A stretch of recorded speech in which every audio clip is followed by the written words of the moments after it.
Hello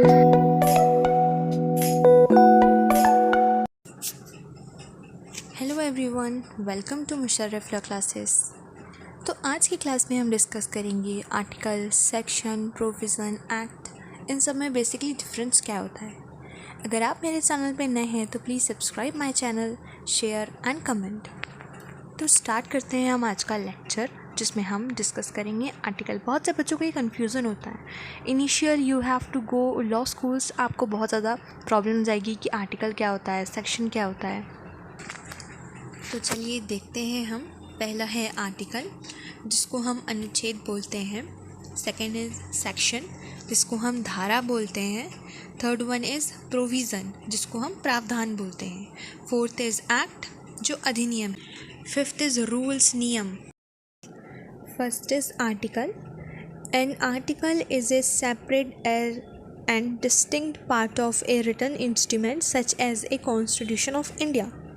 जैसे कि हम कॉन्स्टिट्यूशन ऑफ इंडिया मतलब भारत के संविधान में जो हम आर्टिकल्स देखते हैं, मतलब जो हम अनुच्छेद देखते हैं, उसे हम आर्टिकल्स बोलते हैं, जो हमारे संविधान के अंतर्गत लिखे गए हैं। जिसे एक सेपरेट चीज़ है, मतलब हमारे भारत का जो संविधान है वो एक सेपरेट बुक है, जिसमें रूल्स रेगुलेशंस लिखे हैं, जिसके अंतर्गत फंडामेंटल ड्यूटीज़, फंडामेंटल राइट्स, ये सारी चीज़ें दी गई हैं। सेकेंड हम बात करते हैं सेक्शंस की। A section is the distinct and number sub division in legal code, statutes and text book. जैसे कि हमारे जो सेक्शंस हैं वो हमें मिलते हैं एक लीगल कोड में, जैसे आईपीसी, सीआरपीसी, एविडेंस। तो उसमें आर्टिकल्स नहीं दिए होते हैं, उसमें सेपरेटली सेक्शंस दिए होते हैं। अगर सेक्शन नहीं दिए होते तो हम बहुत ज़्यादा कंफ्यूज हो जाते। तो जितनी भी लीगल कोड्स हैं उसके अंदर सेक्शंस दिए होते हैं। लेकिन सिर्फ और सिर्फ भारत का संविधान मींस कॉन्स्टिट्यूशन एक ऐसा बुक है जिसके अंतर्गत सिर्फ और सिर्फ आर्टिकल्स दिए गए हैं, उसमें सेक्शंस नहीं दिए गए हैं। सेक्शन हमें टेक्स्ट बुक में मिलते हैं, देयर एक्ट्स में मिलते हैं, जो डिग्लॉट्स होते हैं उसमें मिलते हैं, जो हमारे लिए ईजी हो जाता है पढ़ना और लिखना और किसी पे चार्ज करना। Third one is provision. In a legal context, a provision is a stipulation within a legal document or in a specific law. Provision मतलब होता है प्रावधान। मीन्स प्रावधान कहाँ दिए हैं, कैसा क्या करना है हमें। जैसे एग्जाम्पल से समझते हैं हम कि मान के चलिए हम लेते हैं आईपीसी का सेक्शन लेते हैं 159, जिसमें हम एफरे की बात करेंगे, मतलब दंगे की बात करेंगे। अब ये तो हो गई कि ये एक एक्ट हो गया, एफरे, दंगा। अब इसकी जो पनिशमेंट है वो 160 में दी गई है, मतलब 1 महीने और फाइन। तो ये जो है ये एक प्रोविज़न के तौर पे आएगा कि इस पे इतनी सज़ा मिल सकती है ये ऑफेंस करने से। तो ये एक प्रोविज़न मतलब प्रावधान हो गया, एक तरीके का जो हमारा फ़ाइन होता है ना वो हो गया। तो एग्जाम्पल्स देख लेते हैं। Example, provisions include law suits, हम लॉ सूट कर सकते हैं, फ़ाइन ले सकते हैं, टेक्स्ट लाइबिलिटीज़ लगा सकते हैं, ऑब्लिगेशन लगा सकते हैं। इसी के अंतर्गत सारी जो एक तरीके से प्रोविज़न्स मतलब होता है प्रावधान, कि किसी पर्टिकुलर व्यक्ति को कोई ऑफेंस करने के लिए हम क्या पनिशमेंट दे सकते हैं, तो वो सारी चीज़ें प्रोविज़न में लिखी होती हैं। अब हम बात करते हैं फोर्थ टॉपिक की, that is an act is a decree that is passed by the respective legislature such as the state legislature, assembly और the parliament of India.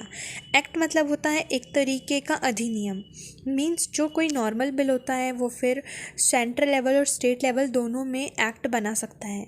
Means central की बात करें तो हम लोकसभा, राज्यसभा प्लस प्रेसिडेंट की कंसेंट से वो नॉर्मल बिल एक एक्ट में बदलता है। उसी तरीके से अगर हम स्टेट की बात करें तो स्टेट लेजिस्लेटिव असेंबली और state legislative council plus governor, इन सब की कंसेंट से जो नॉर्मल बिल है वो एक एक्ट में बदलता है स्टेट में। तो एक्ट मीन्स अधिनियम, जिसके अंदर रूल्स रेगुलेशंस रहते हैं कि सोसाइटी में कुछ नई चीज़ लेके आना। जैसे एग्जांपल, हिंदू मैरिज एक्ट 1955, ये एक एक्ट बना था जिसके अंतर्गत मैरिज से रिलेटेड क्या क्या प्रोविजंस दिए हैं, इसमें सेक्शंस दिए हैं। तो ये एक तरीके का नॉर्मल बिल चेंज हो के एक्ट बन गया है, अधिनियम बन गया है। इसी तरीके से बहुत से एक्ट बने हुए हैं हमारे।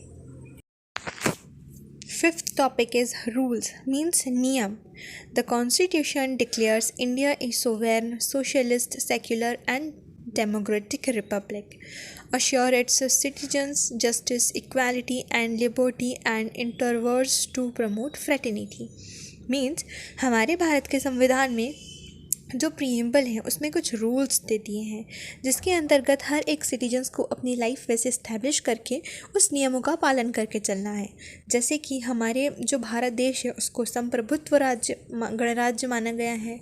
सोशलिस्ट मीन्स समाजवादी, ठीक है। और हर एक सिटीजन्स को न्यायप्रिय रहना है, मतलब जस्टिस, इक्वालिटी एंड लिबर्टी।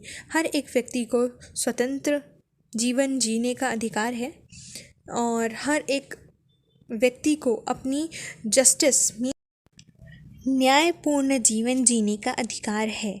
हर एक व्यक्ति अगर किसी का ये राइट्स, ये रूल्स वायलेशन होते हैं, मतलब इनका उल्लंघन होता है, तो वो सुप्रीम कोर्ट या हाई कोर्ट में रिट पिटीशन दायर कर सकते हैं।